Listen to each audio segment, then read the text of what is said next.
Saudara-saudari yang terkasih dalam Kristus, selamat malam, berkah dalam. Kita kembali dalam acara Remas, Renungan Malam Singkat Stella Maris, Jepara, Senin 28 Oktober 2024. Kita akan merenungkan bacaan hari ini dari Injil Lukas, bab 6 ayat 12 sampai 19. Kali ini saya mengambil tema doa adalah nafas hidup yang menghubungkan pribadi kita dengan Allah. Bacaan ini mengajarkan kepada kita untuk menjadi murid Tuhan yang setia dan tidak mengenal putus asa dalam memikul salib. Selain daripada itu juga difirmankan, mereka datang untuk mendengarkan Dia dan untuk disembuhkan dari penyakit mereka. Juga mereka yang dirasuk oleh roh-roh jahat beroleh kesembuhan. Dan semua orang banyak itu berusaha menjamah Dia, karena ada kuasa yang keluar daripadanya. Dan semua orang itu disembuhkannya. Pelayanan Tuhan Yesus adalah pelayanan yang penuh dengan kuasa, baik ketika Ia mengajar maupun di dalam perbuatan-perbuatannya. Pelayanan gereja dan pelayanan seorang hamba Tuhan harus bersifat menyeluruh, meski fokus kita ada pada pelayanan rohani.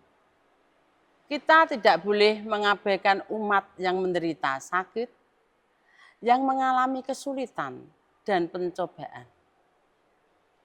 Kita perlu berupaya membantu dalam bentuk materi maupun non-materi. Selanjutnya, selain daripada itu, dalam perenungan bacaan hari ini, kita merenungkan firman Tuhan dalam hal doa. Di waktu kita berdoa, secara langsung kita sedang berelasi dengan Tuhan, di mana kita menghubungkan pribadi kita dengan Allah. Sehingga dengan berdoa, kita akan mempunyai harapan baru, dengan nafas hidup yang baru. Kita mengetahui doa itu penting, lebih-lebih ketika harus membuat keputusan.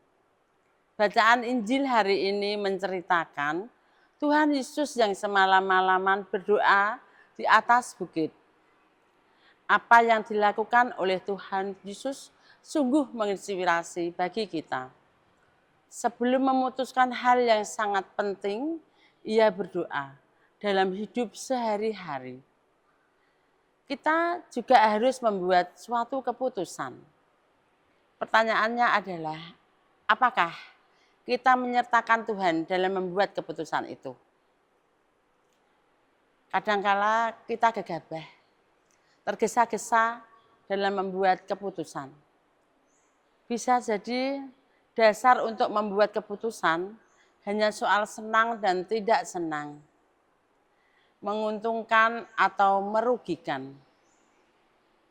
Kita kadang begitu dangkal dalam membuat pertimbangan-pertimbangan yang akhirnya kurang matang hasilnya. Tidak jarang keputusan kita sangat keliru. Maka sebelum membuat keputusan, lebih-lebih menyangkut kehidupan banyak orang, kita harus tenang sejenak. Mohon terang Roh Kudus. Semoga Roh Kudus senantiasa menuntun dan membimbing langkah kita.